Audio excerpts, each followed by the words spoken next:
Hello வணக்கம் friends. இந்த chemistry வீடியோவில் என்ன பார்க்க போகிறோம் அப்படின்னா ஒரு புது terminology ஸ்டோய்கியோமெட்ரி.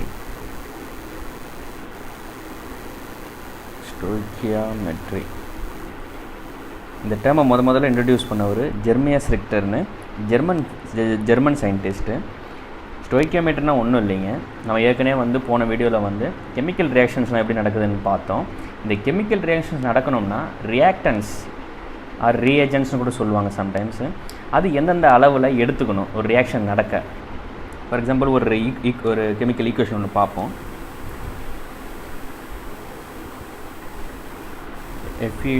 Fe2O3 iron 3 oxide plus aluminium oxide plus iron. So first இந்த ஈக்குவேஷனை பேலன்ஸ் பண்ணுவோம். பேலன்ஸ்டாக இல்லை. ஸோ 2 அலுமினியம் இருக்குது, ப்ராடக்ட்டில் 2 அலுமினியம் இருக்குது, இங்கே ரியாக்டன்ஸில் 1 அலுமினியம் இருக்குது. ஸோ இங்கே 2 போடுவோம். அதே மாதிரி அயன் 2 இருக்குது, ப்ராடக்ட்லும் 1 தான் இருக்குது, அதனால் 2ஓட மல்டிப்ளை பண்ணுவோம். ஸோ இப்போ ஈக்குவேஷன் பேலன்ஸ்டாக இருக்குது. ஸோ ஓகே, இப்போ கேஸ் என்ன அப்படின்னா, ஃபார் எக்ஸாம்பிள் ஒரு x grams of iron 3 oxide எடுத்துப்போம்.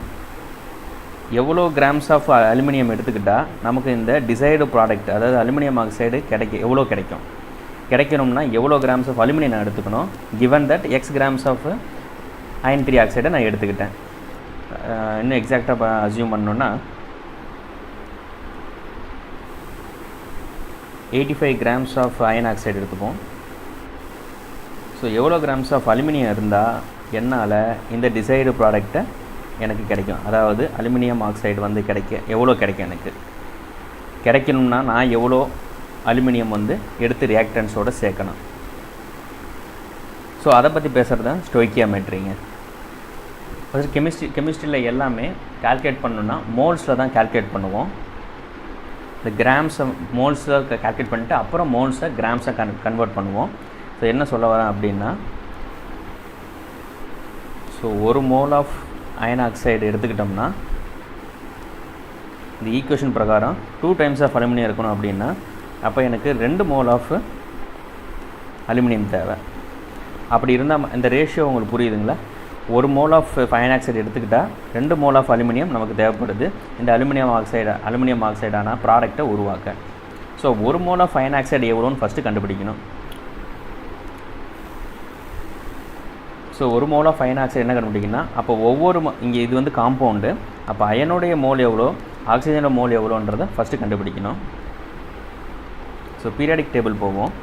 ஒரு தடவை இதில் நல்ல ஒரு கிளாரிட்டி உங்களுக்கு வேணும்னா என்னுடைய அட்டாமிக் வெயிட் வீடியோவை ஒரு தடவை பார்த்துட்டு வாங்க. கெமிஸ்ட்ரி பிளேலிஸ்ட்டில் அட்டாமிக் வெயிட்ஸ் கால்குலேஷன் இருக்கும், அதை ஒரு தடவை பார்த்துருந்தீங்கன்னா அது உங்களுக்கு நல்லா புரியும். ஸோ அயன் இங்கே இருக்குது, அதனுடைய அட்டாமிக் வெயிட் பார்த்திங்கன்னா 55.85 இருக்குது பீரியாடிக் டேபிளில். நம்ம 56ன்னு எடுத்துக்கலாம், பிகாஸ் 26 அட்டாமிக் நம்பர். 30 நியூட்ரான்ஸ் உள்ள ஐசோடோப் ஆஃப் அயன் எடுத்துப்போம். ஸோ அப்போ அட்டாமிக் வெயிட் 56 அப்படின்னு எடுத்துப்போம். ஸோ 2 மாலிகூல்ஸ் ஆஃப் அயன் இருக்குது, அப்போ 2 × 56, 2 times of 56 plus 3 times of oxygen 16 AMU. Periodic table போனீங்கன்னா ஆக்சிஜனோட அட்டாமிக் வெயிட் 16 AMU. ஸோ அதை ஏற்கனவே கால்குலேட் பண்ணி வச்சுருக்கேன். ஆன்சர் என்ன வரும் அப்படின்னா 160 AMU. ஸோ ஒரு மாலிகுல் ஆஃப் அயன் ஆக்சைடில் 160 அட்டாமிக் மாஸ் யூனிட் வெயிட் இருக்குது. ஸோ அப்போ 1 மோல் ஆர் 6.02 × 10⁻23, அது Avogadro number. 1 mole of iron oxide அப்போ எவ்வளோ இருக்கும் அப்படின்னா 160 கிராம்ஸ் இருக்கும். ஸோ இதுதான் நம்ம கண்டுபிடிச்சி வச்சோம். ஸோ நம்ம கொடுத்த கிவன் என்ன அப்படின்னா, நம்ம அசியூம் பண்ணது 85 கிராம்ஸ் ஆஃப் அயன் ஆக்சைடு எடுத்திருக்கோம். அப்போ 85 கிராம்ஸில் எத்தனை மோல் ஆஃப் அயன் ஆக்சைடு இருக்கும் அப்படின்னு பார்த்தீங்கன்னா, இது simple. 85/160 is the mole iron oxide. So இதையும் சிம்பிளிஃபை பண்ண ஏற்கனவே சிம்பிளி பண்ணி வச்சுட்டு நீங்கள் உதவி கால்குலேட் பண்ணி பாருங்கள். 0.53 மோல் ஆஃப் அயன் ஆக்சைடு நமக்கு வரும். ஸோ அப்போ 85 கிராம்ஸில் 0.53 மோல் ஆஃப் அயன் ஆக்சைடு இருக்குது. ஓகே, இது கண்டுபிடிச்சிட்டோம். ஸோ இதை வச்சு என்ன பண்ண போகிறோன்னா, aluminium 1 mole of iron oxide எடுத்துக்கிட்டோம்னா 2 மோல் ஆஃப் அலுமினியம் ஆக்சைடு நம்ம எடுத்துக்கணும். இது எப்படி நமக்கு தெரியும்னா, நம்ம ஈக்குவேஷன் அப்படி தான் பேலன்ஸ்டாக இருக்குது. இங்கே பார்த்தீங்கன்னா தெரியும், 1 மோல் ஆஃப் அயன் ஆக்சைடு வந்து 2 டைம்ஸ் ஆஃப், அதாவது 2 மோல்ஸ் ஆஃப் அலுமினியம் நமக்கு தேவைப்படுது.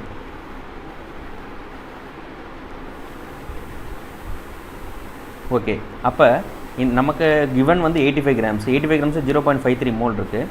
அப்போ அலுமினியம் நம்ம எவ்வளோ எடுத்துக்கணும்னா 2. இந்த மோல் அயன் ஆக்சைடோட மோல் எடுத்துக்கணும் 2.53. ஸோ அது என்ன வரும்னா 1.06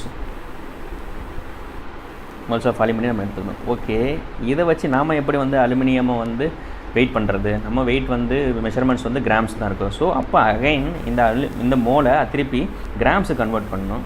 ஸோ அதுக்கு முன்னாடி அலுமினியத்தோடைய மோல் நம்ம கண்டுபிடிக்கணும். ஸோ பீரியாடிக் டேபிள் போங்க. அலுமினியத்தோட அட்டாமிக் வெயிட் என்ன அப்படி வந்து 26.98. நான் 27 ரவுண்டாக எடுத்துக்கிறேன். So 1 molecule of aluminium is equal to 27 atomic mass units, AMUன்னு சொல்லுவோம். ஸோ அப்போ 1 mole of aluminium is equal to 27 grams. So நமக்கு இங்கே கிவன் வந்து 1.6 மோல்ஸு. அதில் எத்தனை கிராம் இருக்கும் அப்படின்னு பார்த்தீங்கன்னா, it is simple 1.06 × 27 grams.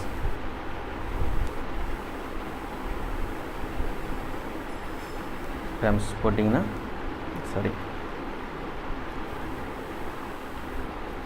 Calculate பண்ணி வச்சுருக்கேன் 28.62 grams. So 85 grams of iron 3 ஆக்சைடுக்கு 28.62 grams ஆஃப் அலுமினியம் நமக்கு தேவைப்படுது. ஸோ இந்த ரியாக்ஷன் நடக்க, ஸோ இவ்வளோ குவான்டிட்டி நம்ம எடுத்துக்கிட்டால் மட்டும்தான் இந்த ரியாக்ஷன் கேரி அவுட் ஆகும். 85 grams of iron oxide. Suppose இந்த ரியாக்ஷனில் 28.62 grams ஆஃப் அலுமினியம் எடுத்துக்காமல், ஃபார் எக்ஸாம்பிள் இதை விட கம்மியாக 27 grams தான் எடுத்தோம் அப்படின்னா, ஸோ இந்த 27 grams இதை ஃபுல்லாக கன்சியூம் பண்ணாது. அயன் ஆக்சைடை ஃபுல்லாக ரியாக்ட் ஆகாது. இந்த 27 grams எவ்வளோ ரியாக்ட் பண்ணுமோ அது வரைக்கும் தான் ரியாக்ட் பண்ணும். ஸோ மீதி வந்து லெஃப்ட் ஓவர் ஆகிடும். ஸோ கொஞ்சோண்டு Fe2O3 லெஃப்ட் ஓவர் கொஞ்சம் விட்டுட்டு போயிடும் ரியாக்ஷன் முடிஞ்சக்கப்புறம். ஸோ ரிமைனிங் பார்ட் இருக்கும். ஸோ அப்படி குறையும் போது இந்த ரியாக்டன்ட் என்னன்னு சொல்லுவோம் அப்படின்னா லிமிட்டிங் ரியேஜென்ட், அது லிமிட்டிங் ரியாக்டன்ட் சொல்லுவோம். ஸோ நமக்கு டிசைர்டு குவான்டிட்டியோட கம்மியான குவான்டிட்டி எடுத்துக்கிட்டோம்னா அது லிமிட்டிங் ரியேஜென்ட் ஆகிடும். ஸோ இதுதான் வந்து லிமிட்டாக அந்த எதிர்பார்த்த குவான்டிட்டியோட கம்மியாக இருக்கிறனால ரியாக்ஷன் அது போதிய அளவுக்கு மட்டும்தான் நடக்கும், மீதியானது லெஃப்ட் ஓவர் ஆகிடும். ஃபார் எக்ஸாம்பிள் அதே மாதிரி 85 grams எடுத்துக்காமல், இது 28.62 grams எடுத்துக்கிட்டு 85 grams ஆஃப் அயன் ஆக்சைடு எடுத்துக்காமல் 84 grams 83 grams எடுத்துக்கிட்டோம்னா அப்போ இது லிமிட்டிங் ரியேஜென்ட் ஆகிடும். அலுமினியத்தை ஃபுல்லாக கன்சியூம் பண்ணாது. அப்போ கொஞ்சோண்டு அலுமினியம் லெஃப்ட் ஓவர் ஆகிடும், வைஸ் வர்ஸா. ஸோ ஸ்டோய்க்கியோமெட்ரி உங்களுக்கு புரிஞ்சிருக்கும்னு நினைக்கிறேன். Thank you friends.